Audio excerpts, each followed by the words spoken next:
Alors, à l'approche du déconfinement, beaucoup d'entre vous m'ont posé des questions auxquelles je vais m'efforcer de répondre.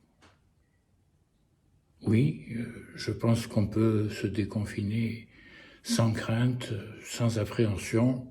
De toute façon, vous le savez, le virus est éradiqué grâce à mon traitement, que je vous rappelle ici. Il suffit de boire quotidiennement un verre de quinquina dans lequel on aura ajouté un cachet de Stilnox et un peu de poudre de crotte de chèvre d'Allo, auquel on mélange quelques herbes de mon jardin dont j'ai le secret.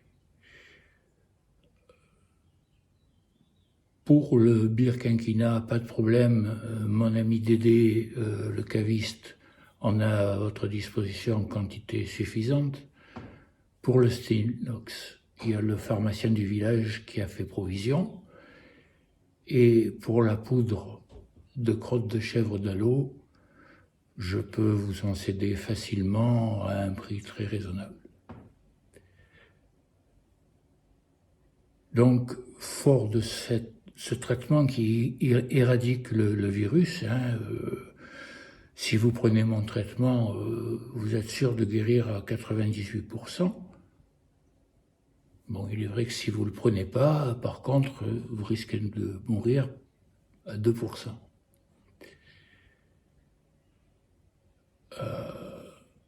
Donc on peut se déconfiner sans problème, sans masque, sans gants, sans lunettes, sans gel hydroalcoolique.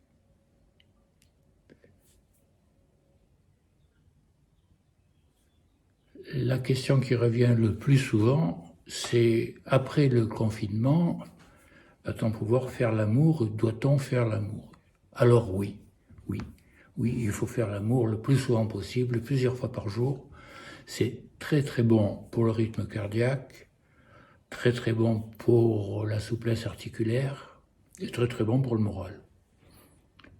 Alors je vous invite à faire l'amour le plus souvent possible, dans toutes les positions du Kama Sutra, en particulier la 69 bis qui nécessite 2 partenaires.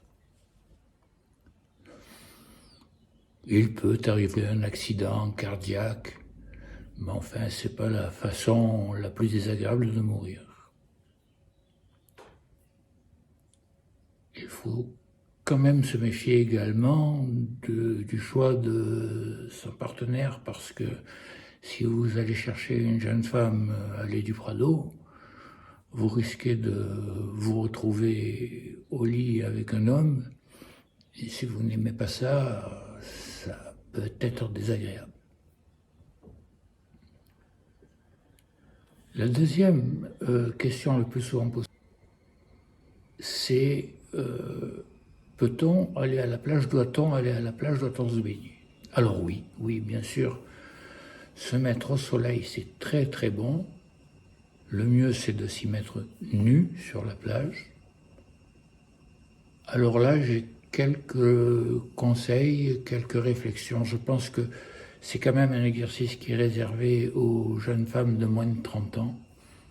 Celles de plus de 30 ans, vous avez intérêt à rester couvertes et à l'ombre.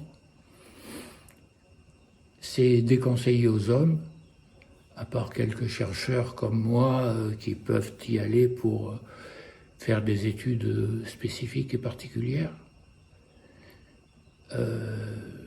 Donc voilà, et d'ailleurs j'ai pris une décision au niveau du règlement intérieur de mon organisme. Si je découvre une chercheuse de plus de 30 ans nue sur la plage, je lui supprime sa bourse d'études.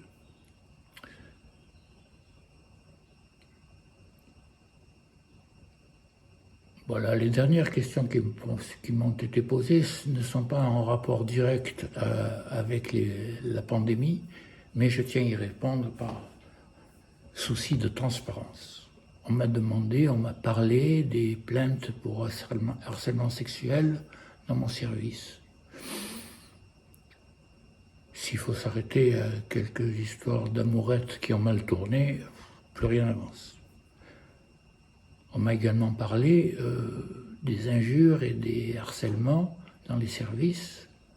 Alors là, je vous rassure, les quelques grincheux qui se sont plaints auprès des syndicats et du CHSCT, on a supprimé leur poste et le problème est réglé. Un dernier point, le rapport de l'AFA sur la corruption et les malversations.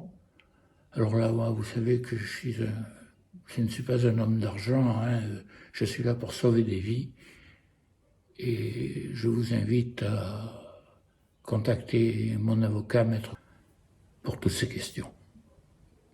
Bien, bonne journée et bon déconfinement.